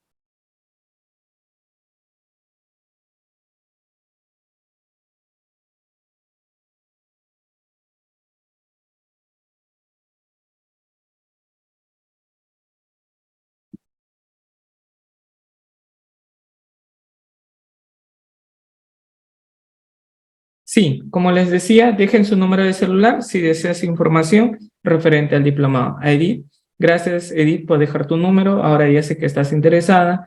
Igual Normando está dejando su número. Perfecto, ya, nosotros nos estamos contactando con ustedes al finalizar la sesión. Gracias Eduardo por brindarnos tu número, lo voy a agendar y apenas termine la sesión o en esos momentos te estoy escribiendo, ¿sí? Muchas gracias, Techi. Nos ha dejado su número. Soto, Andrea. Gracias, Andrea. Recuerden que se le da dando pase solamente al audio a estudiantes que tengan cámara activa. Eso sí, no es, pero si quieren interactuar a través, que no tengo mi cámara, no hay problema, puedes hacerlo a través de chat. Inmediatamente nosotros trasladamos la pregunta. ¿Sí? Muy bien, eso faltaba un minuto nada más. La sesión de hoy día, la inversión de 15 soles, materiales de lectura que brinda el docente, materiales que te brindamos, grabación y el certificado por 24 horas académicas se emite el día viernes en la noche. Recuerda, viernes en la noche se te emite tu certificado por 24 horas académicas. El diploma de 300 horas académicas y sale emitido con la diploma por el Ilustre Colegio de Abogados de Ventanilla. ¿Sí? No dejen su número del DNI, por favor. Listo, doctor Renzo, le doy pase al inicio de clase. Muchas gracias. Listo, River, muchas gracias. A ver, entonces, como hemos visto hasta aquí, ¿no? El Estado existe para poder materializar estos valores de interés común que la sociedad persigue, que como hemos dicho se denominan finalidades públicas. Entonces, lo que justifica la razón y la existencia del Estado es que el Estado utilice el poder público para el cumplimiento de finalidades públicas. El Estado se legitima cuando cumple dichas finalidades públicas. ¿Cómo caracterizamos cuáles son estas finalidades públicas? A través de este ejercicio de problema público, política pública, gestión pública. Conceptos que se encuentran ligados por el concepto de decisión pública, que como hemos visto, esencialmente lo que se requiere es tener un consenso y un punto de equilibrio entre las decisiones políticas y las decisiones técnicas, porque de esta manera, al lograr consenso, generamos gobernabilidad. Gobernabilidad entendida como este acuerdo consensuado entre los ciudadanos de aceptar las políticas públicas diseñadas y ejecutadas a través de la gestión pública por parte del Estado. Hasta aquí es el concepto de gobernabilidad. Entonces, a través de esta gobernabilidad, el Estado va a tener pues las condiciones, el medio ambiente, si se quiere, para el cumplimiento de finalidades públicas. Pero lo que nos convoca en esta noche es el concepto de gobernanza, que es un concepto bastante más trascendente al de gobernabilidad y cabalmente lo que genera una verdadera gobernabilidad. Y brinda al Estado una oportunidad muy potente de poder cumplir eficaz y eficientemente estas finalidades públicas. ¿Qué significa este modelo de gobernanza? ¿A qué alude el concepto de gobernanza? Hacemos gobernanza cuando en las intervenciones del Estado involucramos a la sociedad civil y al mercado. ¿Qué significa esto de mercado? Básicamente a los agentes privados que con sus inversiones, con su movimiento económico, activan todo este ciclo de movimiento de la riqueza. Actividades empresariales, actividades comerciales, ¿por qué no? También consumo. Esto es esencial en un modelo de gobernanza. para poder alcanzar el desarrollo. Y esto es un concepto que se encuentra indisolublemente ligado. La ventaja de la gobernanza, y creo yo, en forma muy particular cuando hablamos de gobernanza en niveles de gobierno subnacionales, como en el caso de gobiernos municipales o gobiernos regionales, es que el funcionario, la autoridad pública, al encontrarse en el territorio, tiene la oportunidad de conocer en más profundidad las particularidades y especiales características de su espacio geográfico. Y esto es esencial para la construcción de un adecuado modelo de gestión.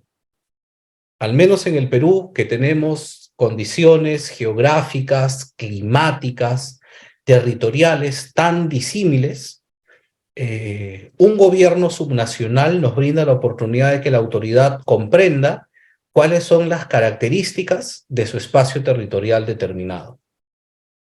Cabalmente, el tema de la construcción de los planes para llevar adelante la ejecución de la política que se ejecutan en el marco del Sistema Nacional de Planeamiento Estratégico, cuyo ente rector es el CEPLAN, exige como primer punto, exige como punto de partida la identificación de las características del territorio. Esto es esencial. No es lo mismo diseñar y ejecutar una política pública en la costa que hacerlo en la selva. No es lo mismo hacerlo en la capital del departamento que en alguna otra provincia. Dentro de las provincias no es lo mismo hacer política y gestión pública en la capital de la provincia que hacerlo en algún distrito aledaño. Todas estas variables, todas estas condicionantes deben ser consideradas en el modelo de gobernanza, y la participación del sector público es fundamental. Y permítanme exponerles un ejemplo con una experiencia que he tenido en mi despacho debido a una asesoría que hemos brindado a un cliente. Y es una historia muy bonita y algo que si pudiéramos replicar a nivel nacional creo que generaría muchas oportunidades para crear desarrollo con inclusión social. Aquí en Tacna es un desierto, Tacna es una zona árida, tenemos muy poco recurso hídrico, pero por estas cosas que tiene la vida, tenemos una tierra que es muy beneficiosa para el cultivo de la granada, ¿no? de granada. Es este fruto que tiene dentro como unas pepitas de color rojo, que es riquísimo y que es un producto muy valorado en el exterior. Pero como no tenemos agua, no se puede desarrollar una agricultura a gran escala.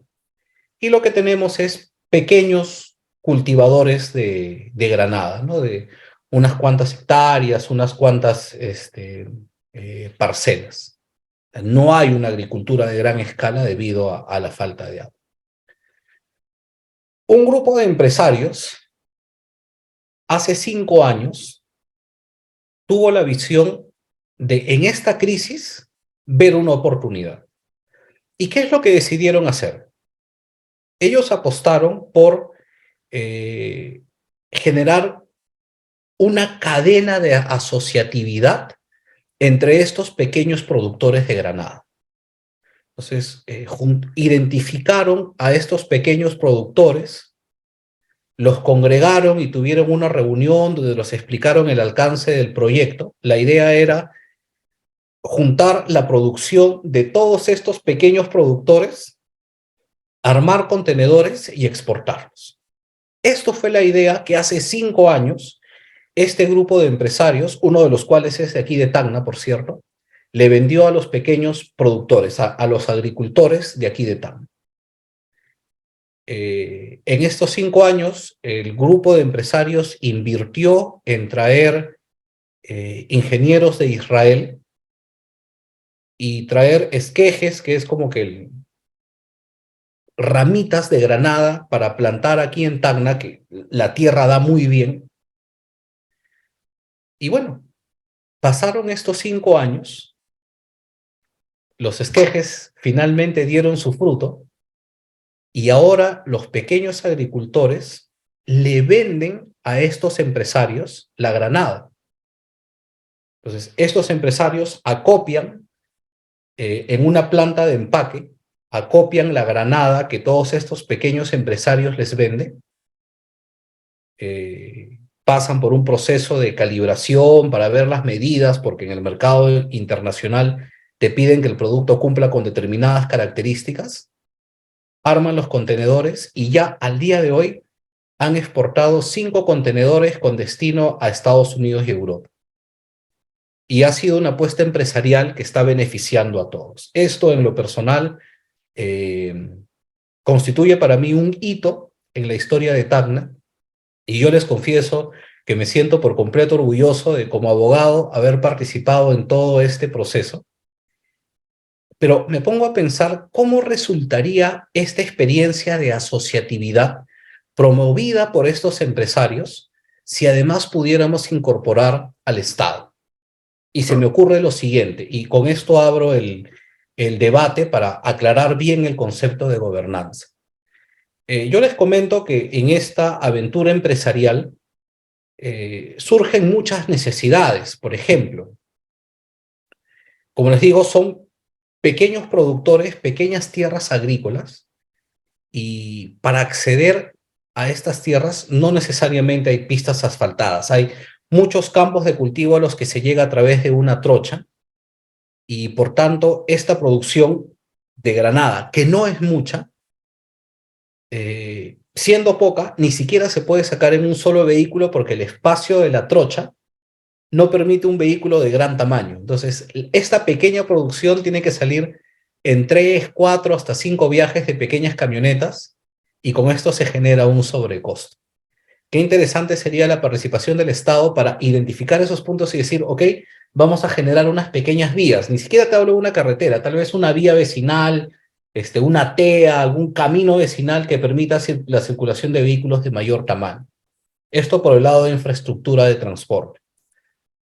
Otro tema que yo he identificado al brindar la asesoría en este proyecto empresarial son las capacidades dentro de la planta de procesamiento, de la planta de empaque.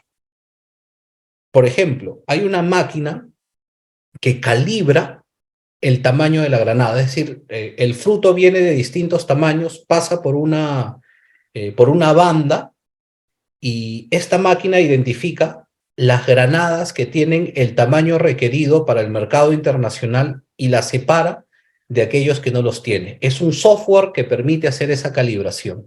Y aquí en Tacna no hay un operador para ese software. Qué interesante sería, por ejemplo, que la municipalidad abriera un programa de capacitación para jóvenes en edad de empleabilidad, donde se les enseñe el manejo de este tipo de sistemas. Un curso corto, tal vez 6 o 5 meses, no lo sé, lo que sea necesario. Y la municipalidad se acerca a este grupo de empresarios para suscribir convenios de cooperación, en virtud del cual la municipalidad asume los costos de capacitación con el compromiso del grupo de empresas de contratar a sus egresados, ¿no? Y con esto estamos generando esa asociatividad entre el sector público y el sector privado que es necesario para generar trabajo. ¿Cuál es el efecto en mediano, largo plazo de esta asociatividad? No solo que vamos a tener una fuerza laboral capacitada, sino que vamos a tener una población empleada percibiendo una remuneración con la cual puede consumir, y el consumo genera más puestos de trabajo.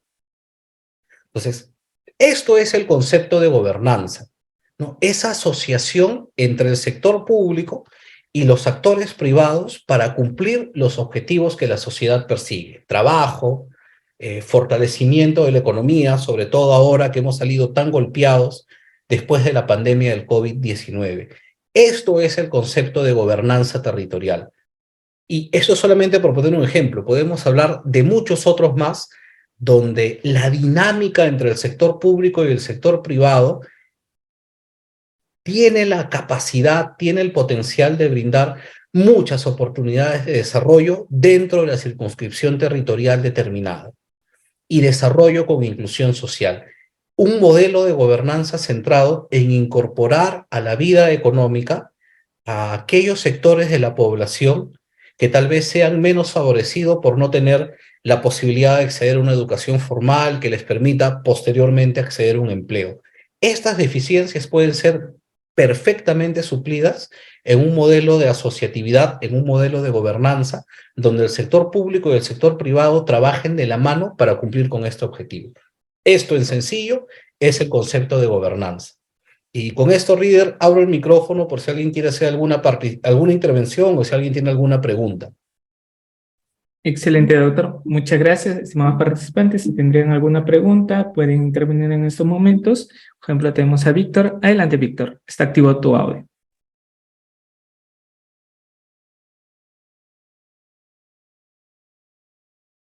No, estimado Víctor, tienes que tener un micrófono, ¿sí? Para que puedas hablar. Quizás tu computadora no tiene. Incorporado, a ver, nuevamente. ¿Puedes hablar?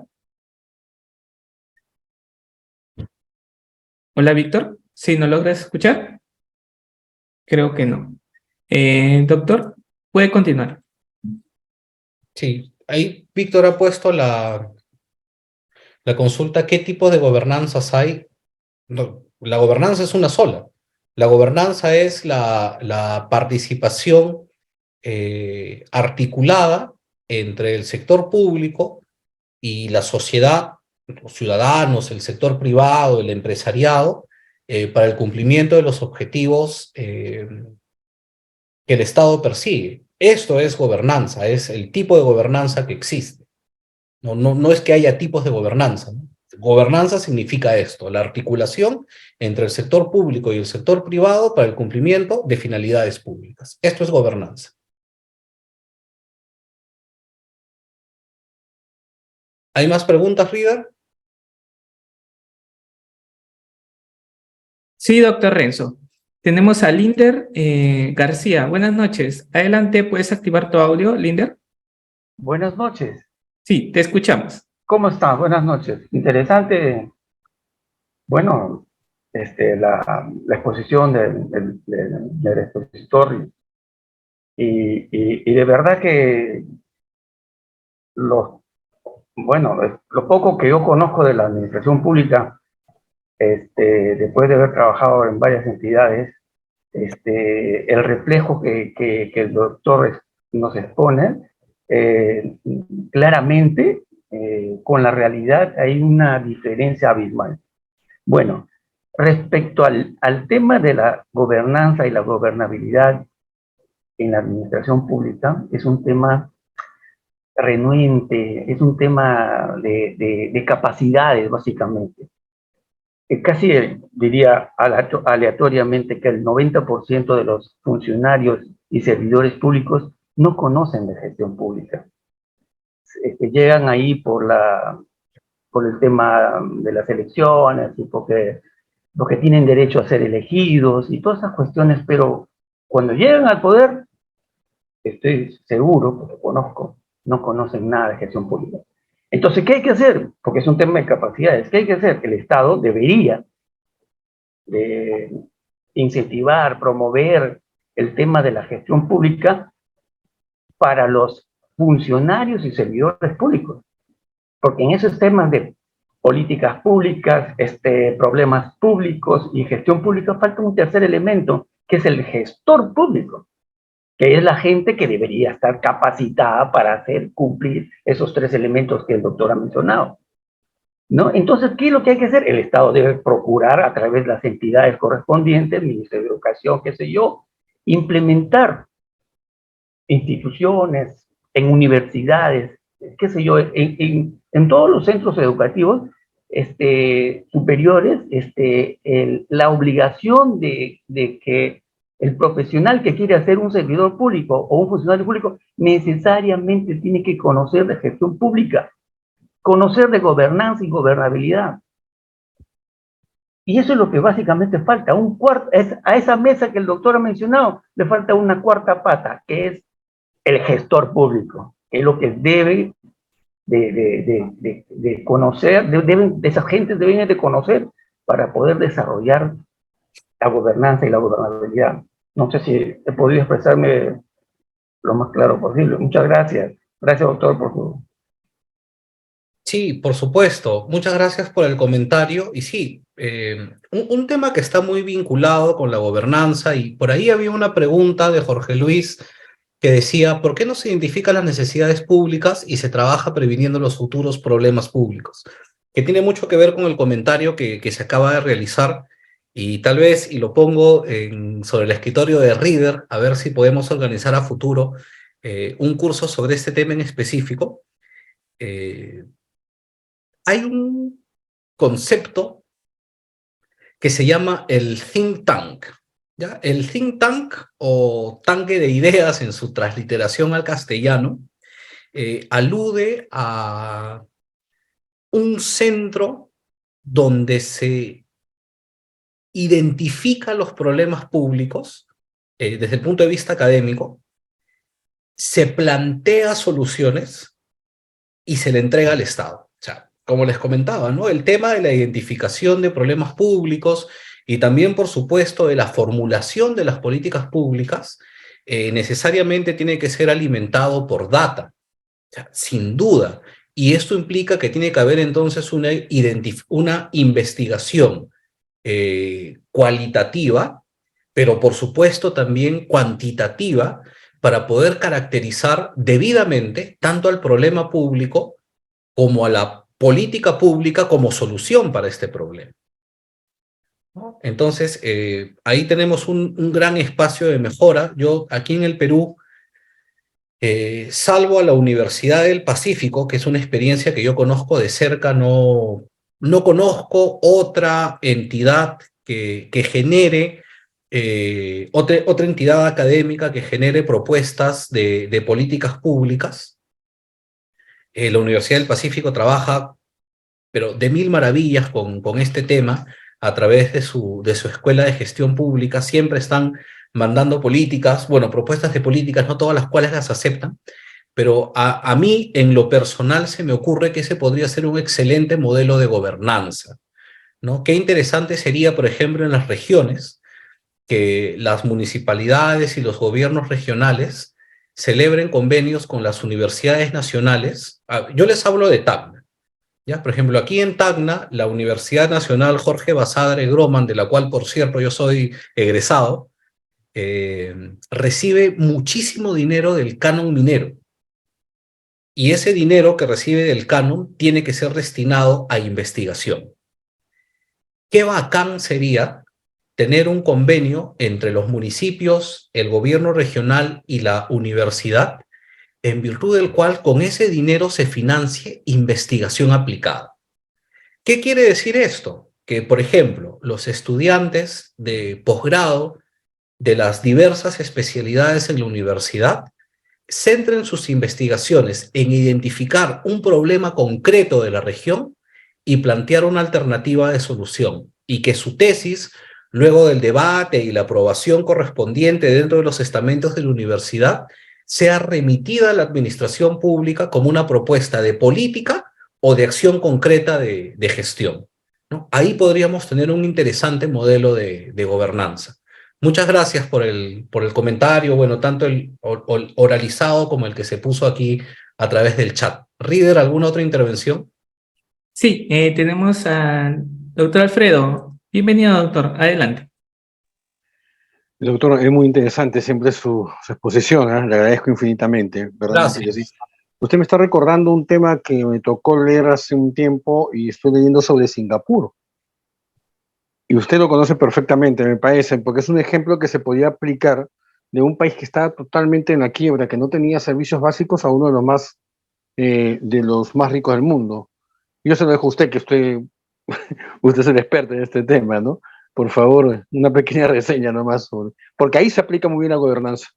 Sí, o sea, sin duda, experiencias como esto y Asia, y gracias por tocar ese ejemplo, porque no solo Singapur, tenemos Corea del Sur, tenemos Japón, con algunos matices, tenemos caso de China, Hong Kong, que son economías que, si vemos los 90s, no eran economías que estaban bien, y a partir del 2000 fueron economías que repuntaron, porque aprovecharon dos situaciones muy específicas. Primero, la gran oportunidad que te brinda el gobierno electrónico. Y me parece, Reader, que ese va a ser el tema del día sábado, ¿no? Gobierno electrónico. Sobre el día sábado tenemos sobre temas, bueno, de la actualidad referente a lo que es, a ver, porque tenemos dos sesiones, doctor. A ver, conmigo creo que toca gobierno electrónico. Día sábado, gobierno electrónico y gestión digital. Ya, listo. El día sábado, y luego tendríamos, ya cerrando con nuestra maestra, Natalia, gestión pública municipal. Ok, entonces, este tema del gobierno electrónico, yo creo que ha sido la clave en el desarrollo económico de los países del Asia-Pacífico. Ha sido clave. ¿Por qué? Porque el gobierno electrónico permite dos cosas fundamentales. Por un lado, la simplificación de la tramitología, y por otro lado, la transparencia de la información con la que cuenta la administración pública y de las transacciones que con esa información la administración pública realiza. Esto genera competitividad. Lo vamos a hablar en más detalle el sábado. Esto genera competitividad. Y la competitividad atrae la inversión. Entonces, cuando una economía, ¿no?, para hablar en términos más técnicos, ¿no?, cuando la economía de una nación tiene estas características, ¿no?, de que tú realizas tu inversión en términos muy sencillos, tú tramitas un certificado y sale al tiro, es transparente, atrae la inversión, promueve la inversión. Y la inversión, ya sea nacional o inversión extranjera, y en la extranjera, ya sea directa o indirecta, la inversión es lo que genera el motor del desarrollo. Lo estamos viendo ahorita con Bolivia. Bolivia, hace algunos años, empezó a estatizar, a expropiar, y en el corto plazo funcionó. Y muchos decían, oye, mira, lo que está haciendo Bolivia es el camino a seguir. Hoy, 2023, la economía de Bolivia está literalmente desplomándose, con una moneda que no tiene ni el más mínimo valor. Y esto es porque este clima hostil espantó la inversión. Y sin inversión, aun cuando tengas los recursos naturales, sin inversión, tus recursos naturales seguirán siendo siempre solamente eso. Ni siquiera hablamos de materia prima. Y tocando este tema, y para cerrar con esto mi intervención respecto al comentario, yo quisiera traer este modelo y de lo que estamos hablando a lo que podría ocurrir en el Perú. Por ejemplo, litio, en Puno, que es una región cercana a donde yo vivo, ¿no? Los yacimientos de litio, si es que mal no recuerdo, empezaron a ser identificados en su verdadera dimensión a finales del 2018.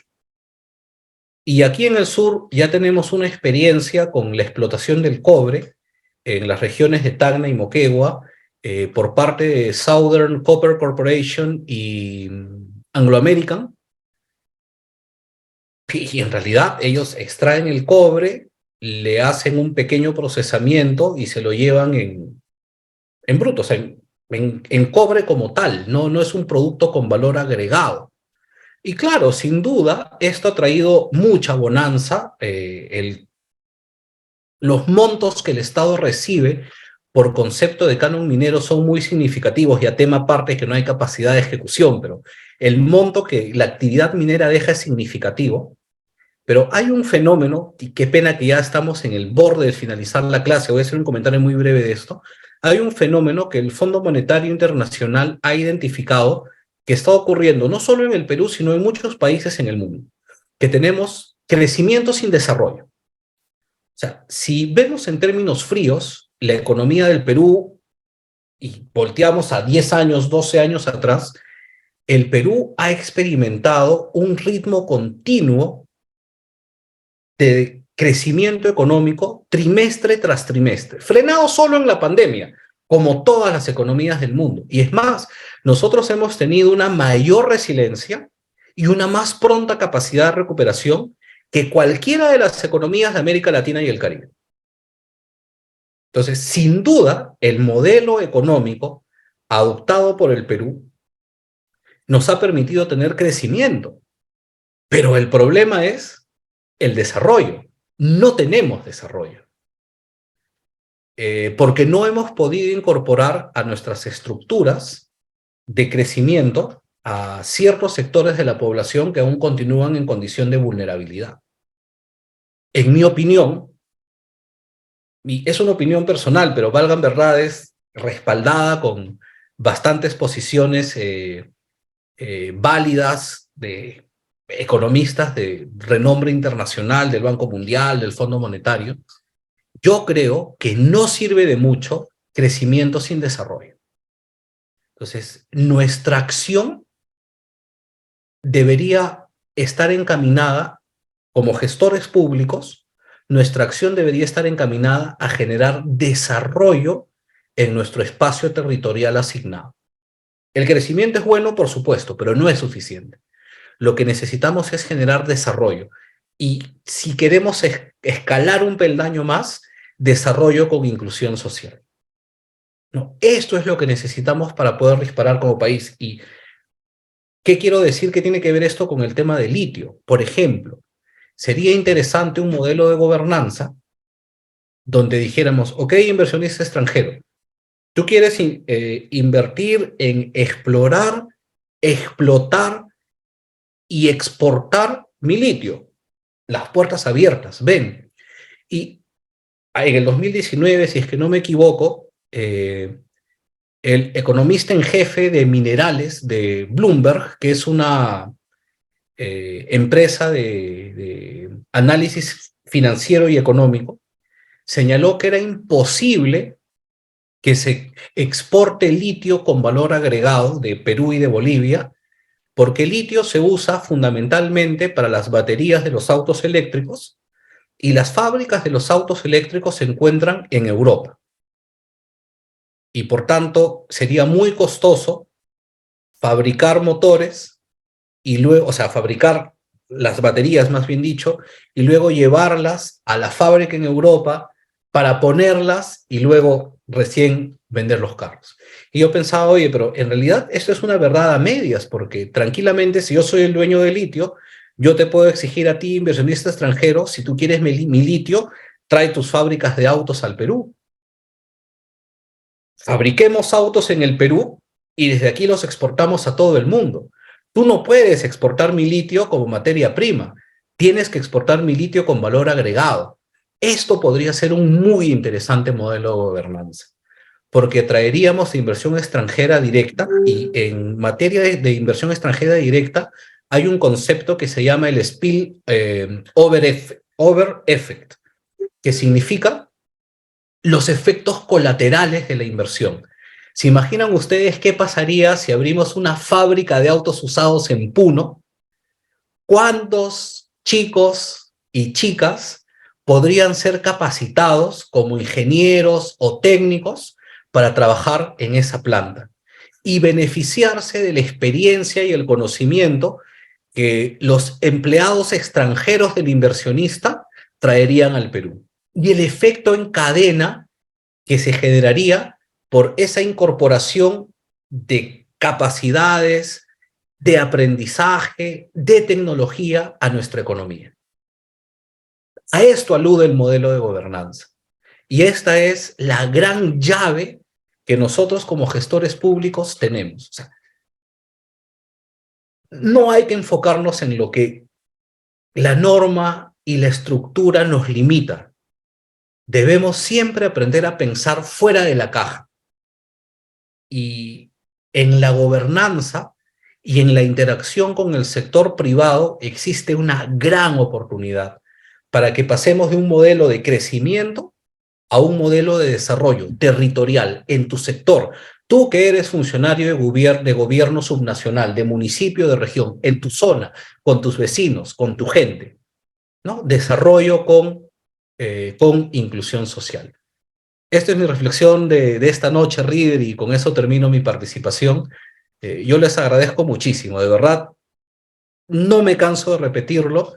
En mis 15 años de profesor, creo que siempre al finalizar cada jornada, sin duda yo me voy con mucho más beneficio del que se están llevando ustedes. Me voy muy enriquecido con sus comentarios, con sus preguntas. Les agradezco muchísimo por haberse quedado conmigo estas 2 horas, ya es casi 11 de la noche. Estoy viendo algunas cámaras y finalmente nadie se ha quedado dormido, lo cual es bueno. Y gracias de verdad por esta oportunidad de hacer lo que tanto me gusta, que es hablar de gestión pública. Me gusta mucho este tema. Y nada, yo tal vez suene idealista, pero sí creo que es posible que nosotros construyamos un país mejor, llevando a la práctica las cosas que aprendemos en espacios académicos como este. Muchas gracias a todos. Gracias, Reader.